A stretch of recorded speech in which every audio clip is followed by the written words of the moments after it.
तुम्ही बोला.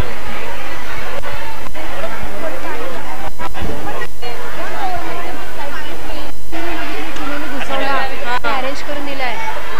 काय झालं? तो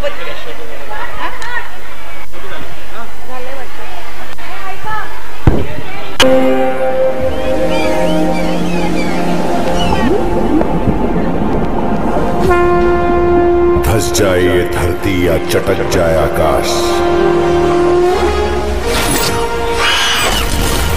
न्याय के हाथों होकर रहेगा न्याय का सब.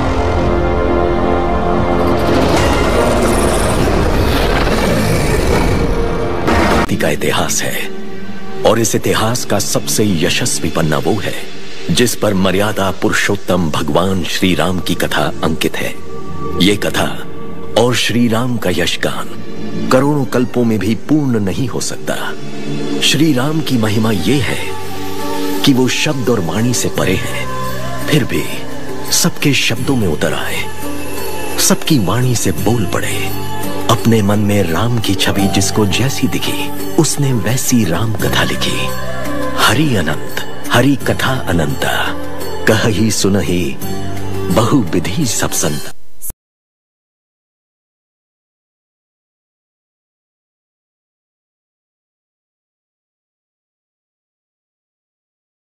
यज्ञ का वर्णन वाल्मीकि रामायण के बालकांड में मिलता है. अयोध्या के राजा दशरथ ने संतान प्राप्ति के लिए किया था. राजा दशरथ जो इक्ष्वाकु वंश के धर्मी शासक थे, इस बात से दुखी थे कि उनकी 3 रानियों कौसल्या, सुमित्रा और कैकेयी से उन्हें कोई संतान नहीं थी. अपनी इस चिंता को दूर करने के लिए वे अपने गुरु ऋषि वशिष्ठ से सलाह लेते हैं. वशिष्ठ उन्हें पुत्र कामेष्टि यज्ञ करने की सलाह देते हैं, जो संतान प्राप्ति के लिए एक विशेष वैदिक अनुष्ठान है. वशिष्ठ की सलाह पर दशरथ ऋषि ऋष्यशृंग को आमंत्रित करते हैं. ज्येष्ठराजं ब्रह्मणां ब्रह्मणस्पत आनः शृण्वन्नोतिभिः सीदसाधनम्. ॐ एकं द्वे त्रीणि चत्वारि ॐ चित्तं च स्वाहा चित्तयेदन्न मम.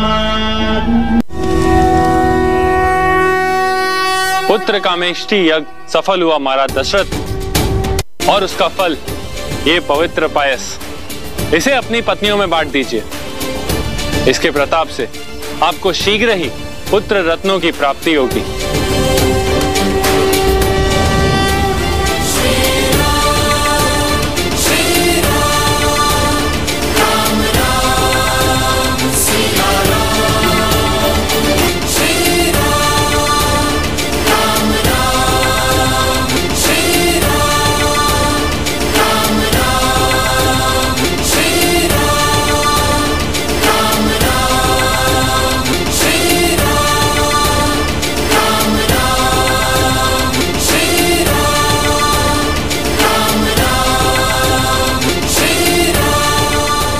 अयोध्या के राजमहल के सबसे भव्य और पवित्र सूतिका गृह में महारानी कौशल्या ने एक पुत्र को जन्म दिया. किंतु यह कोई साधारण जन्म नहीं था. यह स्वयं सच्चिदानंद घन, अखिल ब्रह्मांड नायक, परम ब्रह्म परमात्मा का दीनदयाल भक्त वत्सल रूप में प्राकट्य था. जन्म लेते ही वह शिशु करोड़ों सूर्यों के समान तेजस्वी, किंतु अरबों चंद्रमाओं से भी अधिक शीतल, सौम्य और मनोहारी प्रतीत हो रहा था.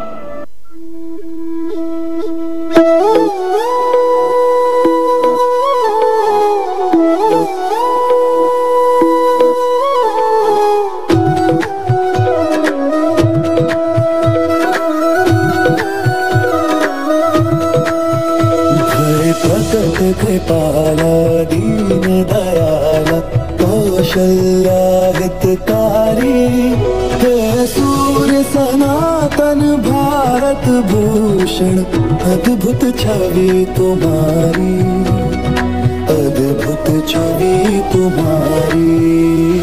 प्रकट कृपाला दीन दयाला कौशल्या हितकारी,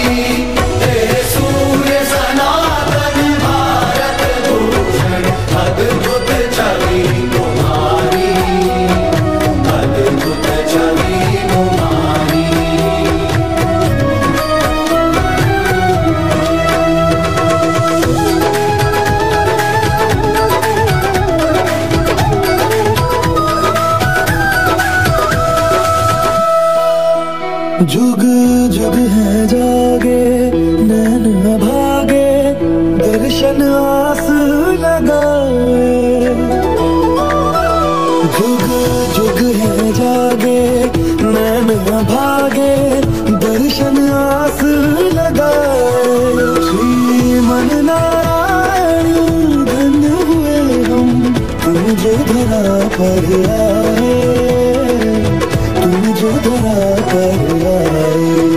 हे वीर धनुर्धर जब भी धनुष पर तीर तुम्हारा बनता, सब शीश झुकाए सुर नर गाए। जय जय जय भगवंता, जय जय जय भगवंता।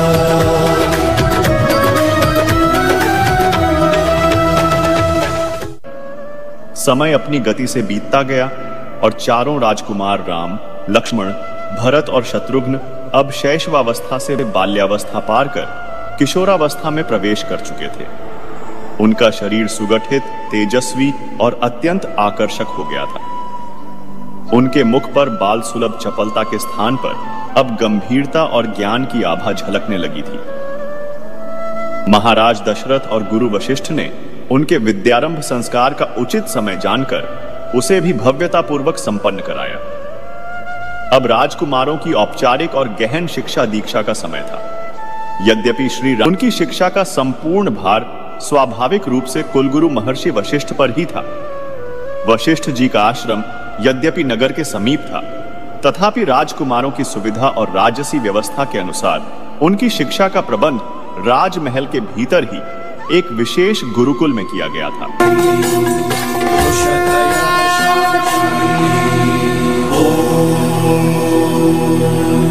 शांति शांति शांति।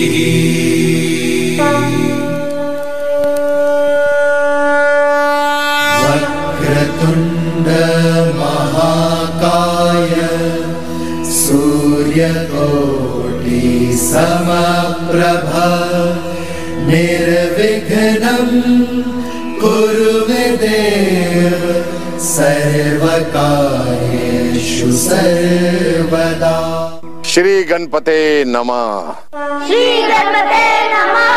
क्या कोई शिष्य मुझे बता सकता है हर शुभ कार्य के प्रारंभ में गणेश वंदना क्यों की जाती है? क्योंकि गणेश प्रथम पूज्य है। परंतु वो विद्यापति भी तो हैं। क्योंकि गणेश जी को माता पार्वती से अष्ट सिद्धि और नव निधि मिली है। उत्तर अच्छा है पुत्र, परंतु पूर्ण नहीं है। राम, तुम्हें क्या लगता है? गुरुदेव, श्री गणेश केवल देवता नहीं है, उनका रूप अपने आप में ही एक पाठ है। कैसे विद्या अर्जित की जाए और सहेजी जाए। उनके बड़े बड़े कान प्रतीक है कि गुरु की कही छोटी से छोटी बात भी ध्यान से कान लगाकर सुननी चाहिए। इनकी लंबी नाक जिज्ञासा और उत्सुकता को दिखलाती है और इनके शुक्र नेत्र छोटी से छोटी वस्तु को सूक्ष्मता से देखने की सीख देती है। जब हम किसी वस्तु को ध्यान से देखते हैं तो हमारी आंखें भी सिकुड़ जाती है ना? हाँ भैया। और इनका बड़ा सिर बुद्धि और ज्ञान के भंडार को दर्शाता है और इनके सूंड के नीचे छुपा मुख यह सिखाता है कि एक शिष्य को बोलने से अधिक ग्रहण करने पर बल देना चाहिए। जिसके अंग अंग में विद्या पाने की सीख हो वो विद्यापति तो होंगे ही ना। अद्भुत अद्भुत राम, इतना सुंदर वर्णन गणेश जी का कोई कर ही नहीं सकता।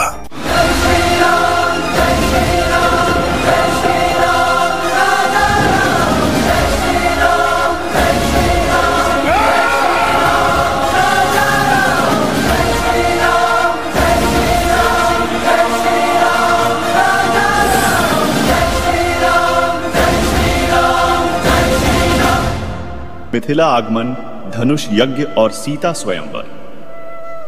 विश्वामित्र राम और लक्ष्मण के साथ मिथिलापुरी पहुंचे। मिथिला अत्यंत सुंदर, समृद्ध और विद्या का केंद्र था।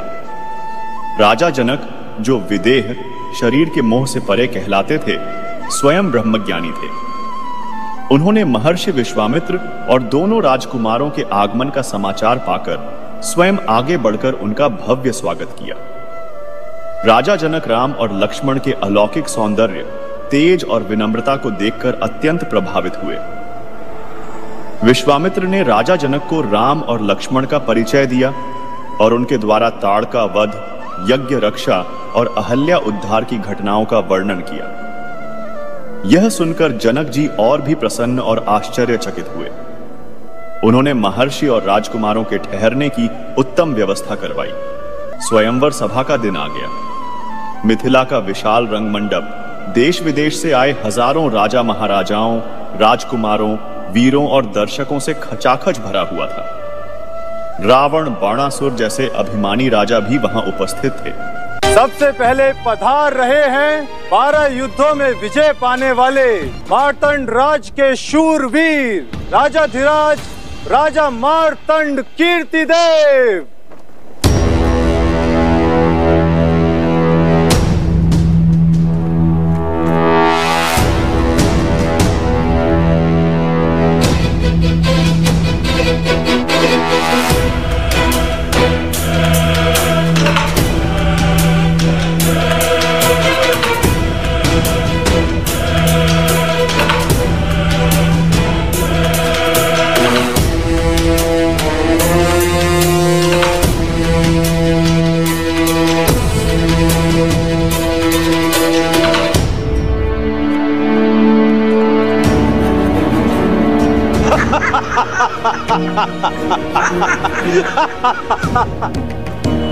अब पधार रहे हैं मद्र राक्षस का वध करने वाले, अकेले 3 सहस्त्र योद्धाओं को पराजित करने वाले, महेंद्रपुरी नगर जीतने वाले, नागा नगरी के वीर राजकुमार वीरभद्र।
मैं वही दशानन हूं जिसने कैलाश उठा लिया था।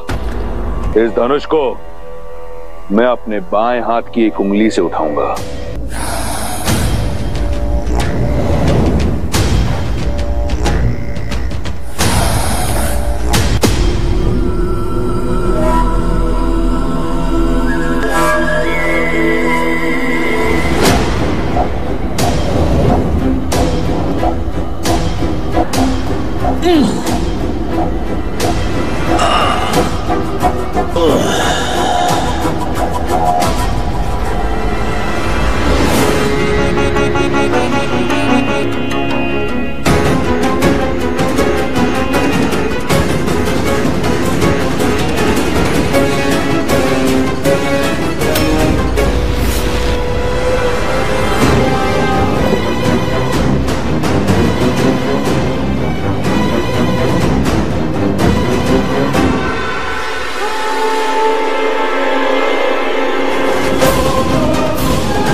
अभिमान के आधार पर भगवान भी न कृपा करें।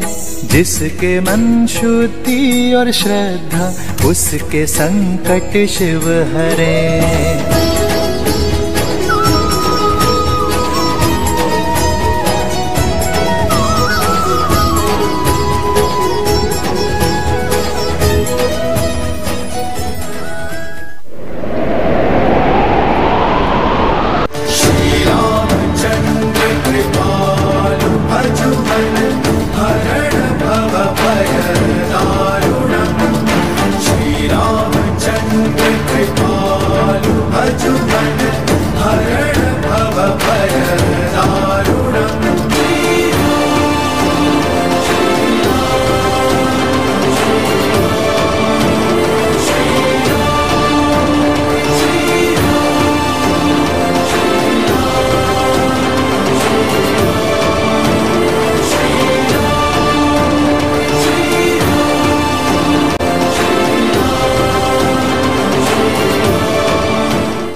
क्या है कोई ऐसा महावीर इस सभा में? ऐसा प्रतीत होता है कि माताओं ने महावीरों को जन्म देना बंद कर दिया है। दशरथ नंदन श्री राम की उपस्थिति में माताओं की कोख को कोसा गया। मात्र एक संकेत मिलने की देरी है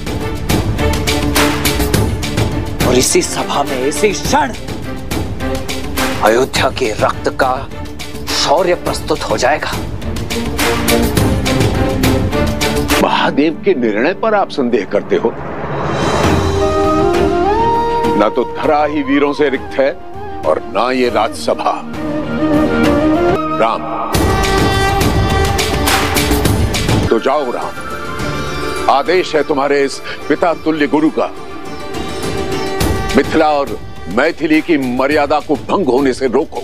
हर लो एक विवश पिता की लज्जा और गर्वित कर दो अयोध्यापति के साथ साथ अपने गुरु को भी।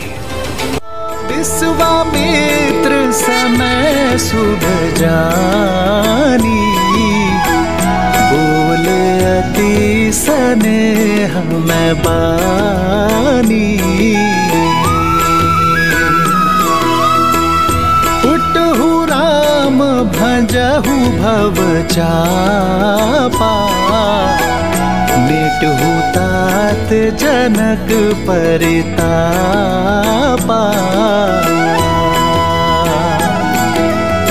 सुने गुरु बचन चरण सिरुनावा, विजयी भव। हर्षु विषादु न कछुर आवा। मैं अपने सभी गुरुजनों, पूर्वजों, पिताश्री दशरथ और माताओं को नमन करता हूं मैं अपने इष्ट महादेव को और अनुमति के साथ आशीर्वाद की प्रार्थना करता हूं। महाराज, अब मुझे संकोच हो रहा है। जिस धनुष को रावण समेत कोई महाबली हिला भी नहीं पाया, क्या ये कोमल तरुण इस धनुष को उठाकर प्रत्यंचा चढ़ा भी पाएगा?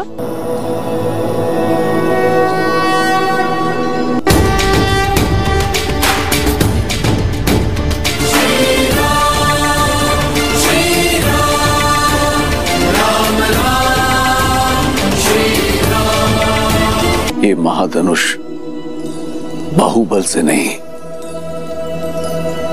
आत्मबल से उठाया जा सकता है।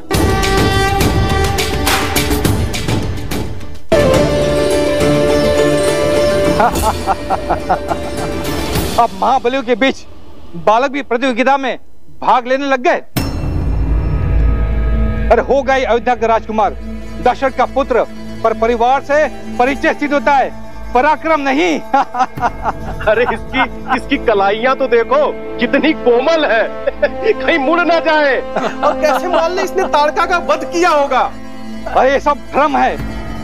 ऋषियों के अतिरिक्त किसने देखा इसे ताड़का का वध करते हुए? समय रहते लौट जाओ बालक, व्यायाम करो, दूध पियो। ये शिव धनुष है, बालक के खेलने का खिलौना नहीं है।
श्री रामचंद्र की, श्री रामचंद्र की, श्री रामचंद्र की, श्री रामचंद्र की।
मिथिला से विवाह संपन्न कर चारों राजकुमार अपनी नववधुओं के साथ जब अयोध्या लौटे तो उनका ऐसा भव्य और अभूतपूर्व स्वागत हुआ जैसा पहले कभी नहीं हुआ था। पूरी अयोध्या नगरी मानो आनंद और उत्सव के महासागर में डूब गई थी। प्रत्येक घर, प्रत्येक गली, प्रत्येक चौराहा दीपों, पताकाओं, वंदनवारों और रंगोलियों से सजाया गया था। द्वार द्वार पर मंगल कलश रखे थे और केले के खंभे लगाए गए थे। अयोध्या की प्रजा अपने प्रिय राजकुमारों और अपनी नई राजकुमारियों, बहुओं का दर्शन पाने और उनका स्वागत करने के लिए सड़कों पर उमड़ पड़ी थी। शंखध्वनि, वेद पाठ, मंगल गीतों और वाद्यों की ध्वनि से आकाश गूंज रहा था।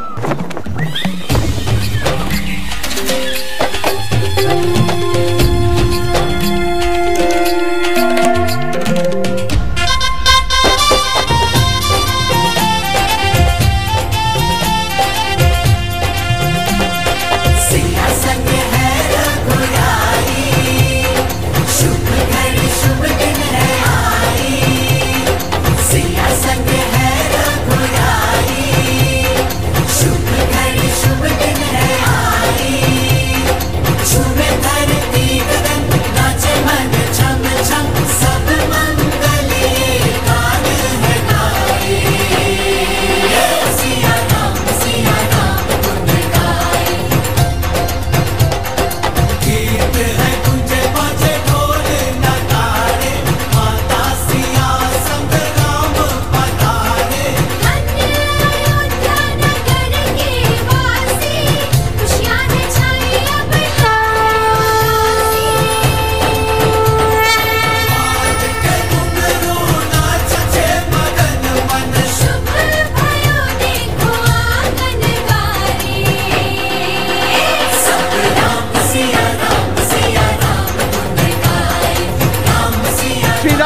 रामचंद्र की, श्री रामचंद्र की, श्री रामचंद्र की, श्री रामचंद्र की, श्री रामचंद्र की, श्री रामचंद्र की। एक श्यामल एक उज्ज्वल मुख है, आगे तरस मिला सबको, सबको ही सुख है। राम सिया राम सिया राम धुन गाए, राम सिया राम सिया राम धुन गाए, राम सिया राम धुन गाए, सब राम सिया राम धुन गाए, सब राम सिया राम धुन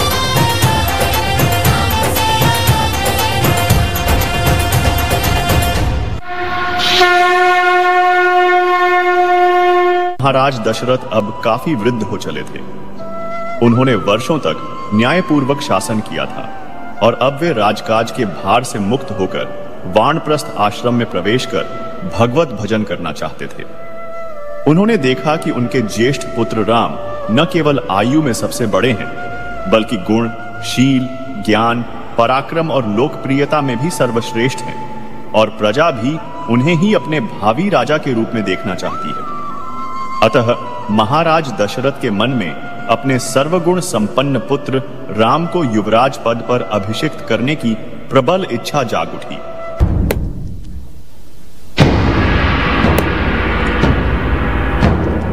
कोयल बड़ी भोली दिखती है और कौवा बड़ा धूर्त, पर होता उल्टा है। कोयल कव्वी का अंडा नीचे गिराकर अपना अंडा कौवे के घोंसले में डाल जाती है और भोली कव्वी उसे अपना समझ लेती है, किंतु जब अंडे से बच्चे निकलते हैं तो कैकई किसी और की संतान से प्रेम करना बुरा नहीं है, किंतु उसके लिए अपनी संतान से मुंह मोड़ना शुभ फल नहीं देता। कैकई, जब अपना ही बीज फलने के स्थान पर मुरझा जाए तो कष्ट होता है ना? मेरी बात मानो कैकई, अपने पुत्र के भविष्य को बिगाड़कर महान बनने से श्रेष्ठ है स्वार्थी बनकर उसका हित साधो। माँ यदि स्वार्थी ना बने तो ये संसार माँ को क्यों पूजेगा? जैसा तुम चाहती थी वैसा ही तो बनकर आया है तुम्हारा पुत्र, राम की छाया। किंतु कभी सोचा है कि जब सूर्य सामने हो छाया को कोई नहीं देखता? बस मंत्रा, बस। सुमंत्र, भोर की पूजा के लिए मुहूर्त निकलवाओ, अनुष्ठान के लिए सभागिरी को सज्ज करो और राम के नाम पर दान पुण्य के लिए भंडार गृह खोल दो। जी महाराज।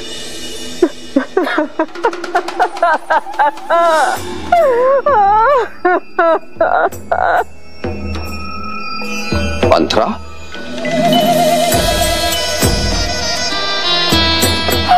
महाराज, कुछ तो अशुभ हुआ है। कैसे ही मेरी बच्ची ठीक नहीं है। इस शुभ अवसर पर? किंतु ऐसा हुआ क्या है? बहुत पूछा किंतु कुछ नहीं बताया, बस अश्रु बहाती रही और सुबक रही है। इतना ही कहा कि मैं जाके आपको बता दूं। महाराज, मैंने भी उसे यही कहा था कि आपसे जाके मिले, किंतु वो कोप भवन में चली गई। कोप भवन?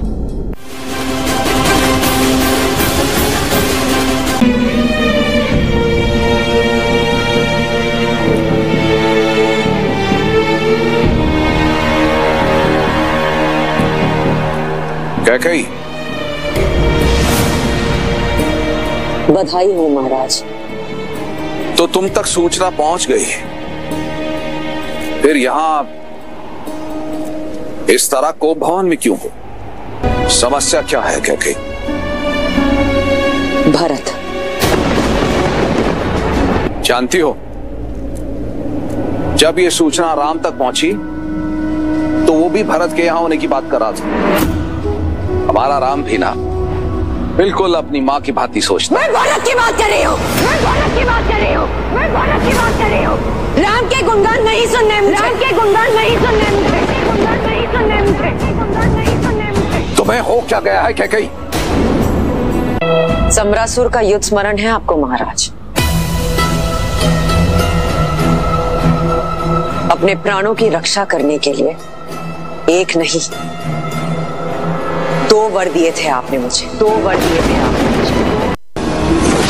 महाराज! महाराज! अयोध्यापति!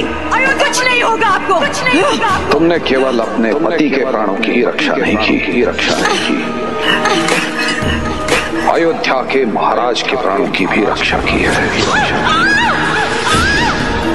एक नहीं 2 वर देता हूँ तुम्हें, वर देता हूँ तुम्हें। मांगो। इस वक्त कुछ समझ में नहीं आ रहा, कुछ समझ में नहीं आ रहा। जब कुछ समझ में आएगा, कुछ समझ में आएगा, तब आपसे मांग लूंगी, तब आपसे मांग। तुम्हारे ये 2 वरदान, महाराज दशरथ पर ऋण रहे। जब चाहो मांग लेना। तो रघुवंशियों की रीत को पूरा कीजिए और अपने दिए गए 2 वचन पूर्ण कीजिए। बोलो कैकेयी, क्या वर चाहती हो? पहला वर अयोध्या के सिंहासन पर अब राम नहीं, भरत बैठेगा। अयोध्या का राजा अब राम नहीं, मेरा पुत्र भरत बनेगा। राम के होते अयोध्या की प्रजा भरत को राजा स्वीकार नहीं करेगी। दूसरा वर तो सुन लीजिए महाराज, दूसरा वर तो सुन लीजिए महाराज, दूसरा वर तो सुन लीजिए महाराज। दूसरे वर में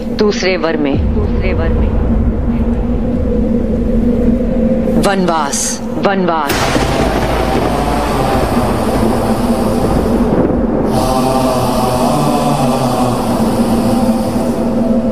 राम के लिए 14 वर्ष का वनवास।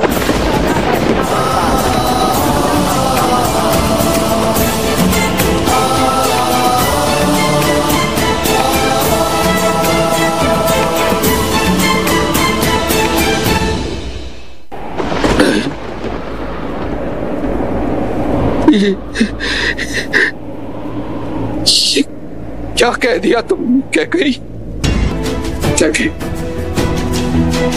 मेरे प्राण ले लो कैकेयी, किंतु मेरे राम पर दया करो। एक माँ के नाम को कलंकित मत करो कैकेयी। ये माँ अपना मन बना चुकी है। अब देखना ये है कि एक पिता अपने पुत्र प्रेम में अपने दिए गए वचनों का तिरस्कार करता है या अपने प्राण देकर भी अपने वचनों की पूर्ति करता है। नहीं, अच्छा ठीक है, मैं भरत को राजा बना दूंगा।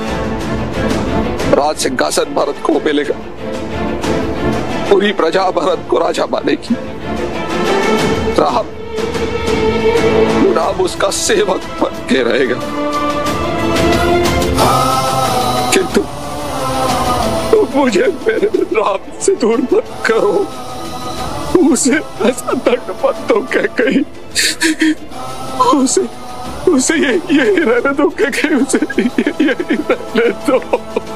मेरे पुत्र का भविष्य बनाने का मार्ग यही है कि राम वन के मार्ग को चला जाए।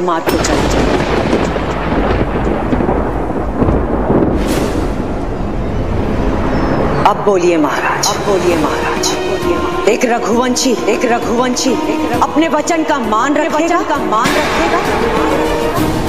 या एक पिता राजा हरिश्चंद्र का सत्य, भागीरथ की दृढ़ता और रघु के संकल्प की हत्या करेगा।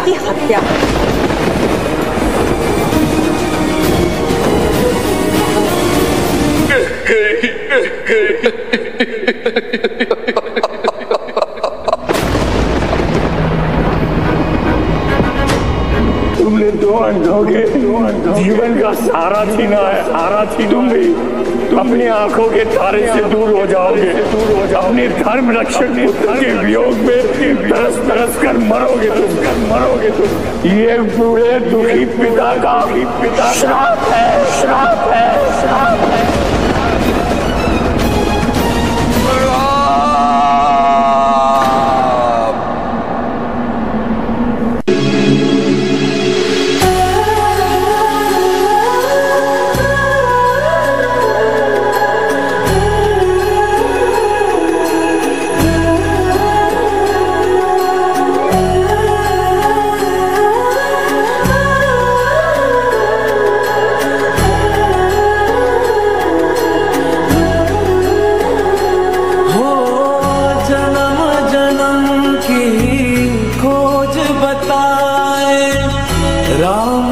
चल के राम पे आए, प्रेम कोई हमें और न जाने, राम से रूठे राम से माने, राम सिया की करुण कहानी। एक है चंदन एक है पानी, राम सिया राम जय जय राम, राम सिया राम जय जय राम, राम सिया राम जय जय राम, राम सिया राम जय जय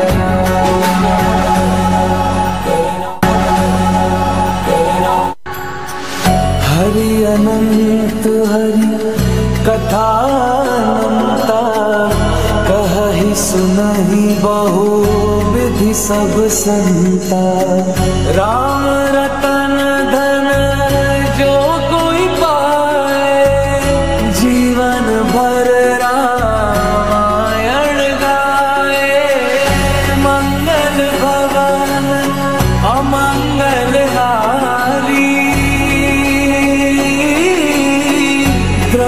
सुदसुनत अजर बिहारी, राम सिया राम जय जय राम, राम सिया राम जय जय राम। कौन है ये दिव्य पुरुष जिसने शूर्पणखा का मन मोह लिया? इतना सुंदर मन भावन पुरुष अवश्य यही राम है, और ये सीता। भैया को दिया वचन निभाने की घड़ी आ गई है। राम से सीता को सदा सर्वदा के लिए दूर कर दूंगी मैं।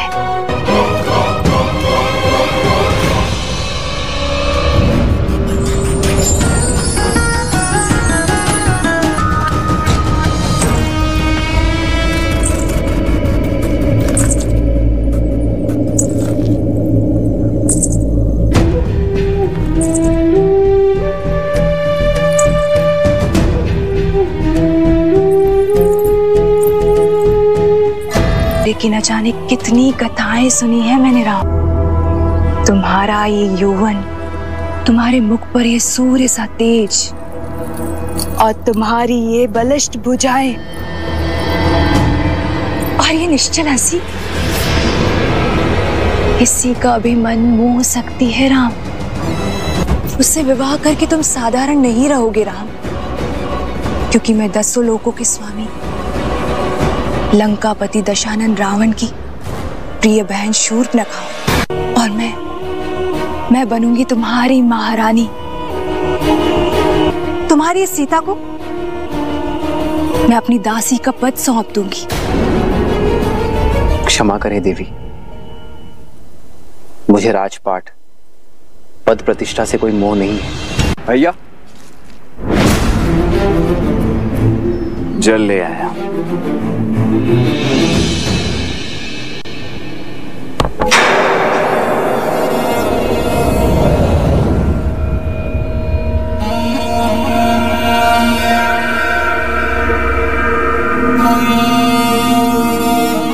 युवक कौन है? ये मेरा अनुज लक्ष्मण है। देखने में तो ये भी मनमोहक और साथ में कोई भी स्त्री नहीं। मेरे पति अब इस दुनिया में नहीं रहे। मेरी पीड़ा का अंत करो, मुझे अपनी संगिनी के रूप में स्वीकार कर लो। आप मेरे बड़े भैया पर मोहित हो रही थी और अब मेरे पास चली आई। आप महाबली लंकेश की बहन राजकुमारी हैं और मैं तो अपने भैया का एक तुच्छ सा दास मात्र हूं। तुम दोनों भाई खेल खेल रहे हो ना मेरी भावनाओं के साथ। क्यों राम, क्यों? मैं अपनी सीता के अतिरिक्त किसी और से प्रेम कर ही नहीं सकता देवी। इस सीता के कारण ही तुम मुझे त्याग रहे हो राम। अब समझी, समस्या की जड़ ये सीता ही है ना। अब इस समस्या का अंत किए देती हूँ। अपनी पत्नी के प्रेम और पत्नी प्रण की बेड़ी से बंधे हुए हो ना, आज मैं उसको ही खत्म कर देती हूँ। और जब पत्नी भैया लक्ष्मण, स्त्रीवध भैया लक्ष्मण, स्त्रीवध का महापाप मत लीजिए, तो महापाप मत लीजिए।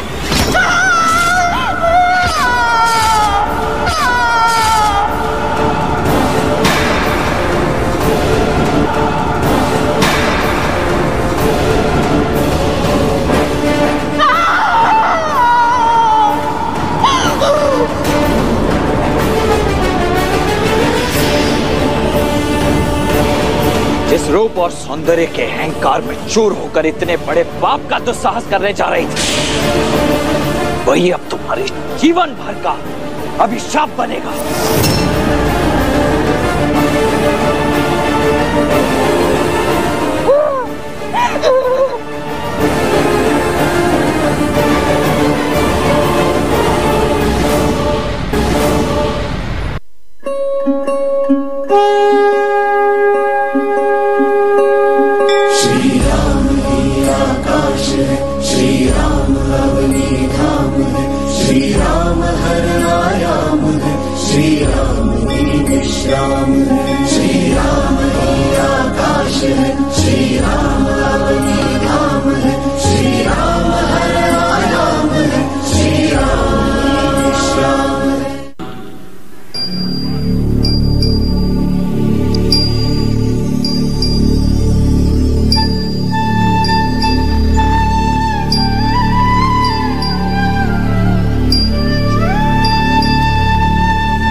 आर्य का स्वर है ना?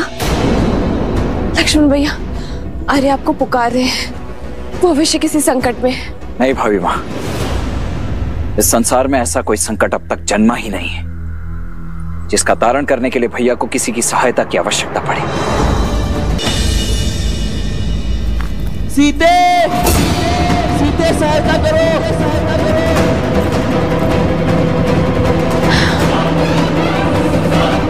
हे महादेव, उन्हें आपकी आवश्यकता है, जाइए भैया। भाभी माँ, भैया ने मुझे यहाँ आपके साथ रहने की आज्ञा दी है। मैं कैसे? तुम्हारी भाभी उनके पास जाकर उनकी सहायता करने का आदेश दे रही है। तो भाभी माँ, मेरा यहाँ रहकर आपकी सुरक्षा करना ही मेरा परम धर्म और कर्तव्य है। मैं ये कैसे लांघ सकता हूँ? और आपका धर्म ये भी है कि आप अपनी भाभी, अपने बड़े भाई की पत्नी का आदेश माने। ठीक है, आज जीवन में पहली बार अपने भैया की आज्ञा का उल्लंघन करेगा ये लक्ष्मण, ताकि आपकी आज्ञा का मान रख सकूं। अग्नि सत्यधारिणुं च शिवम् वरस्वामी च भगवस्वरूपणः सदा विदिततः क्रमातः स्निग्धो यति राम तथा मासो हि भवन सुसेता वेदया। अग्नि सत्यधारिणुं च शिवम् वरस्वामी च भगवस्वरूपणः सदा विदिततः क्रमातः स्निग्धो यति राम तथा मासो हि भवन सुसेता वेदया।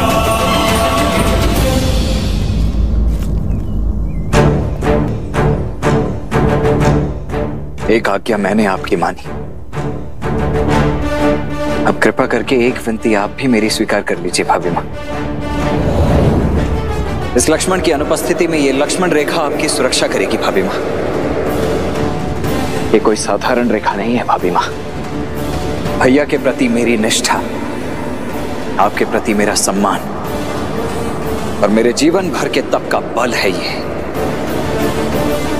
जो कोई भी बुरी मंशा से इस रेखा को पार करने का दुस्साहस करेगा, वो जलकर भस्म हो जाएगा। इसीलिए चाहे कुछ भी हो जाए आप इस लक्ष्मण रेखा को नहीं लांघेंगी। मुझे वचन दीजिए। अवश्य लक्ष्मण भैया।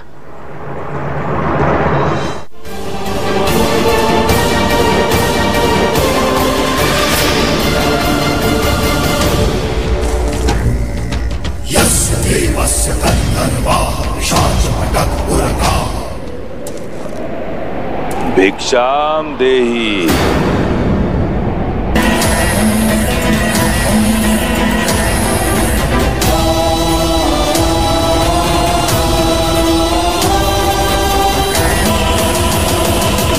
प्रणाम ऋषिवर, आप आदेश करिए, क्या सेवा कर सकती हूँ मैं आपकी? बड़ी दूर से आया हूँ, भूखा हूँ और थका भी। यदि भोजन के साथ विश्राम के लिए स्थान मिल जाए तो बड़ा आभार होगा देवी।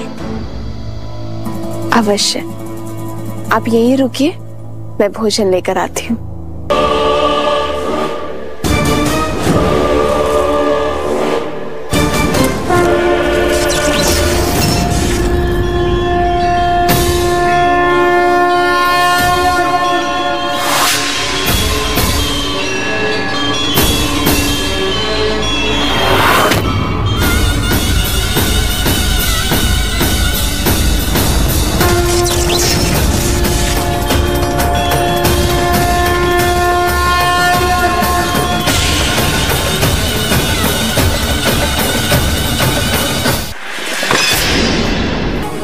ये लीजिए ऋषिवर, ग्रहण कीजिए। अब बैठ गया हूं, फिर से उठ नहीं पाऊंगा देवी। इस वृद्ध सन्यासी पर कृपा कीजिए और मेरा भोजन यहीं परोस दीजिए।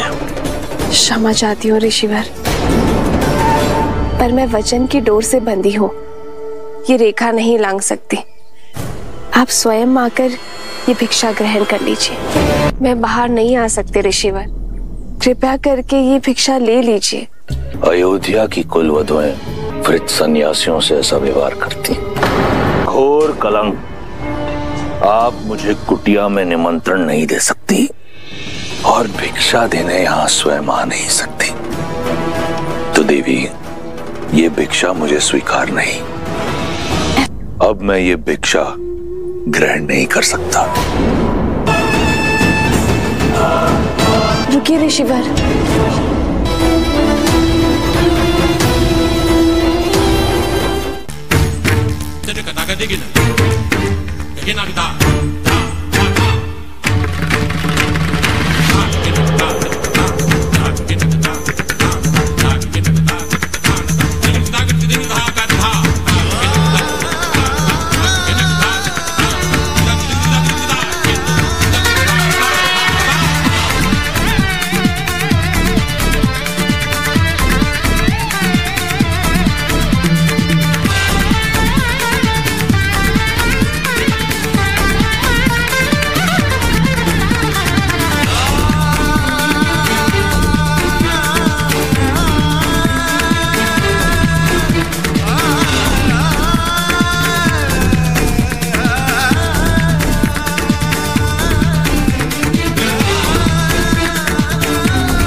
में जो वही दानव हूँ मैं, जिसने जीते तीनों लोग वही मानव हूँ मैं। सारे ग्रहों को है बांधा करा काल भी अधीन, महादेव का जो भक्त वही रावण हूँ मैं। जिया स्वाभिमान में जो वही दानव हूँ मैं, जिसने जीते तीनों लोग वही मानव हूँ मैं। सारे ग्रहों को है बांधा करा काल भी अधीन, महादेव का जो भक्त वही रावण हूँ मैं। रावण हूँ मैं, वही रावण हूँ मैं। रावण हूँ मैं, वही रावण हूँ मैं। रावण हूँ, रावण हूँ, रावण रावण रावण रावण रावण रावण रावण हूँ मैं।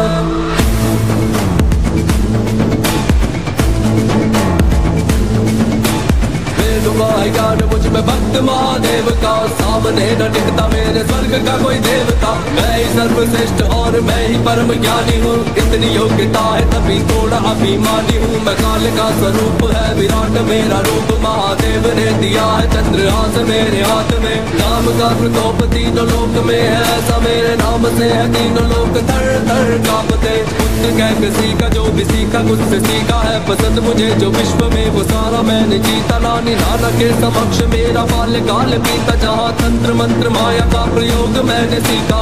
है ना दुखी कोई मेरे साम्राज्य में, उससे मैं लंका का राजा दशानन लंकेश में।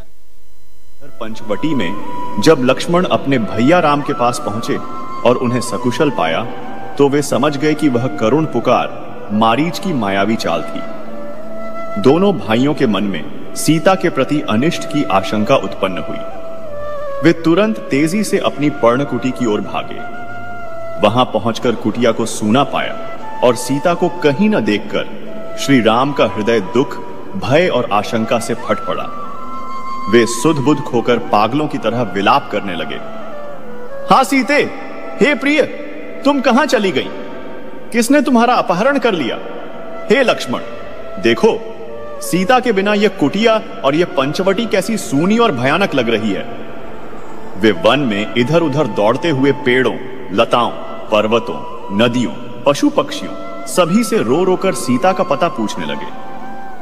मन विरह वेदना से है भारी, पूछो किससे कहाँ प्राण प्यारी। पर्वतों पंछियों तरुलता, जानकी का पता कुछ बताओ। जान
जब अंधकार ने धरती और सागर को घेर लिया था, जब एक राक्षस राजा ने देवी को बंधक बना लिया था, उम्मीद मानो खो चुकी।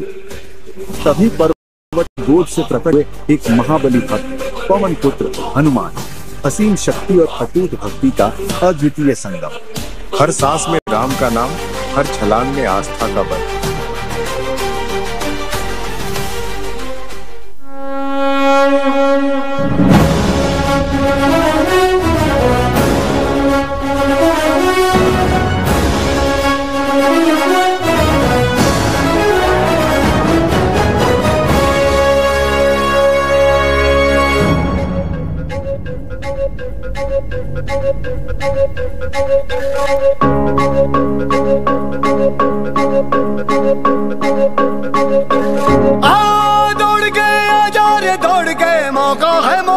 डम डम डम डम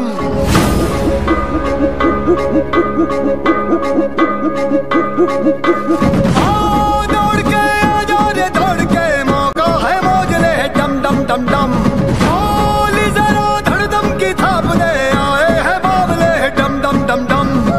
औने बौने हैं सारे हम पहाड़ों से ऊंचे, बेधड़क यार जीते हैं कैसे कोई वीरों से पूछे। क्या बिगाड़े कोई उसका श्री हरि जिसके साथ हो भैया, नाच ले मस्ती में भैया। क्या सोचना धम धम धड़ैया, नाच ले मस्ती में भैया। हिला दे आकाश भैया।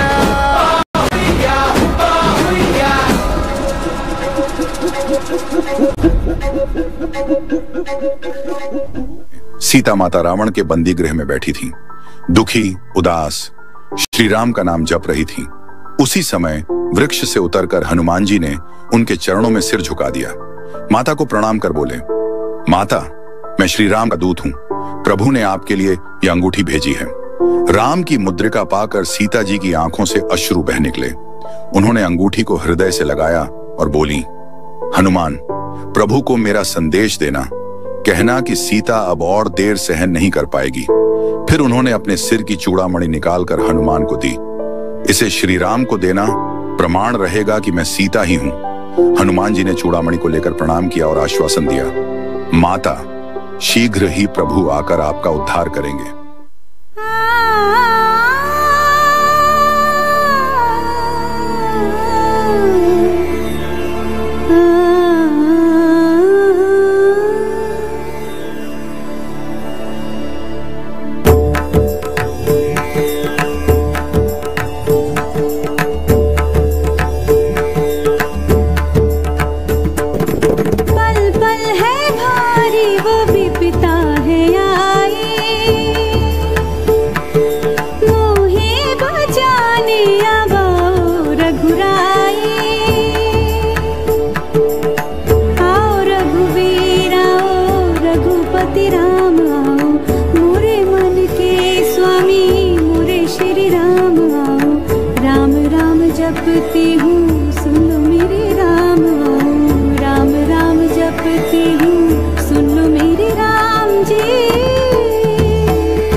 सागर जय कपीश तिगुलोक उजागर राम दूता तुलित बलधामा अंजनी पुत्र सुतनामा महावीर विक्रम बजरंगी कुमति निवार सुमति के संगी कंचन वरण विराज सुपेशा कानन कुंडल कुंचित केशा।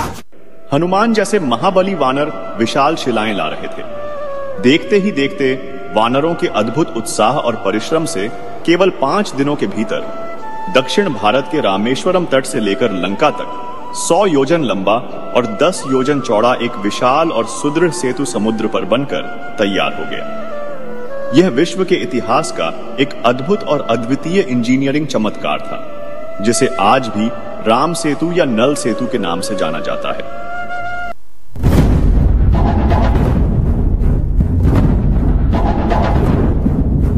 तेरे ही भरोसे हैं हम, तेरे ही सहारे, दुविधा की घड़ी में ये मन तुझको ही पुकारे। तेरे ही बल से है बल हमारा, तू ही करेगा मंगल हमारा।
नाम वो श्री राम है। श्री राम ही आकाश है, श्री राम अवनी धाम है।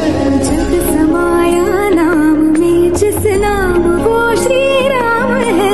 कंठ में भी हृदय में भी बस गए बस राम है। हृदय में श्री राम है।